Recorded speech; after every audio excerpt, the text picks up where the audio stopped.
Ryś euroazjatycki to największy dziki kot w Polsce. Prawdziwy, nieuchwytny duch gęstych lasów. Słowo ryś wywodzi się z języka prasłowiańskiego. Oznaczało istotę czujną, pstrą i nakrapianą. Dla porównania jego amerykański kuzyn, bobcat, jest o połowę mniejszy i znacznie lżejszy. Nasz europejski gigant to potężna maszyna na trudne warunki, ważąca nierzadko blisko 30 kg. Zimą jego masywne łapy obrastają gęstym futrem. Działają jak naturalne, wbudowane rakiety śnieżne. Nacisk na podłoże jest minimalny. Dzięki temu potrafi bezszelestnie biegać po głębokim puchu. W miejscach, gdzie ciężki jeleń czy wilk natychmiast by się zapadli, on kroczy swobodnie. Czarne pędzelki na uszach to precyzyjne anteny kierunkowe, wychwytujące najcichsze drgania powietrza. Zwierzę potrafi dostrzec mysz z odległości kilkudziesięciu metrów, a zająca z ponad 300. Co ciekawe, ten bystry wzrok reaguje głównie na ruch. Nieruchomy obiekt często uchodzi jego uwadze. Istnieje mit, że rysie skaczą na swoje ofiary z gałęzi drzew. To całkowita nieprawda. To polowanie wyłącznie z ziemi. Mistrzowskie podkradanie się na dystans zaledwie kilku skoków. Krótki, jakby ucięty ogon z czarną końcówką, kryje w sobie ewolucyjną celowość. Ryś nie ściga uciekającej zwierzyny, więc nie potrzebuje balansu ciała podczas długiego biegu. Jeśli pierwszy, błyskawiczny atak z ukrycia zawiedzie, drapieżnik po prostu rezygnuje z pościgu. Jednorazowo zjada do 3 kg mięsa. Resztę zdobyczy starannie zakopuje pod liśćmi lub śniegiem. Taka leśna lodówka pozwala mu wracać do bezpiecznych zapasów przez kilka kolejnych dni. Samce to skrajni samotnicy. Ich rewir potrafi obejmować nawet 350 km². To obszar porównywalny z wielkością całego Krakowa, na którym panuje wyłącznie jeden kocur. W przeciwieństwie do samic, ojcowie nie biorą żadnego udziału w opiece nad potomstwem. W okresie godowym milczące zazwyczaj lasy wypełniają się nietypowymi, przeszywającymi dźwiękami. Te drapieżniki nie ryczą. Ich nawoływania przypominają głośny płacz lub upiorne wycie. Cały ciężar wychowania oraz edukacji spada wyłącznie na rysią matkę. Młode kocięta pod jej czujnym okiem opanowują sztukę przetrwania w dzikim środowisku.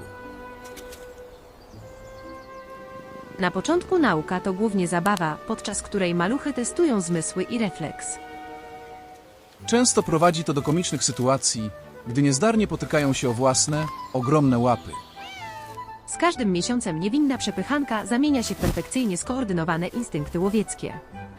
Niespełna roczne rysie opuszczają matkę, by poszukać własnego, samotnego rewiru. Niestety, w dorosłym życiu czeka na nie zagrożenie, przed którym matka nie mogła ich uchronić.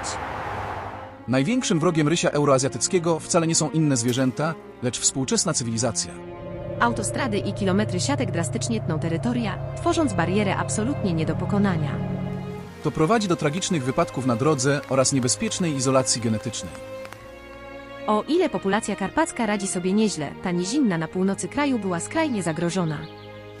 Aby ratować te piękne koty, naukowcy wdrożyli innowacyjną metodę reintrodukcji Born to be Free. W głębi dzikich lasów buduje się specjalne, potężne woliery dla dorosłych par hodowlanych. Posiadają one miniaturowe przejścia, przez które na zewnątrz mogą wymknąć się wyłącznie małe kocięta. Maluchy swobodnie eksplorują prawdziwą dzicz, ucząc się zapachów i dźwięków lasu. Gdy poczują zagrożenie lub głód, w każdej chwili mogą wrócić do dającej bezpieczeństwo matki. Dzięki temu dorastają bez bezpośredniego kontaktu z człowiekiem, zachowując całkowicie pierwotny instynkt. Efekty są imponujące. Tylko na Pomorzu Zachodnim wypuszczono na wolność ponad 110 osobników. Wyposażone w obroże telemetryczne GPS, doskonale radzą sobie w naturze i płodzą kolejne pokolenia. Najczęściej znajdziemy tylko jego trop. Okrągły, bez śladu pazurów, które chowa podczas chodu. Jeśli jednak staniesz z nim oko w oko, zachowaj spokój. Nigdy nie uciekaj gwałtownie. Szybki ruch sprowokuje pogoń. Złap psa na smycz i po prostu ciesz się tą wyjątkową chwilą. Ciesz się chwilą z dystansu. Zdrowy, dziki ryś po chwili sam oddali się w gęstwinę. Zdarza się jednak sytuacja alarmowa, gdy kot nie ucieka, lecz pasywnie podchodzi do zabudowań.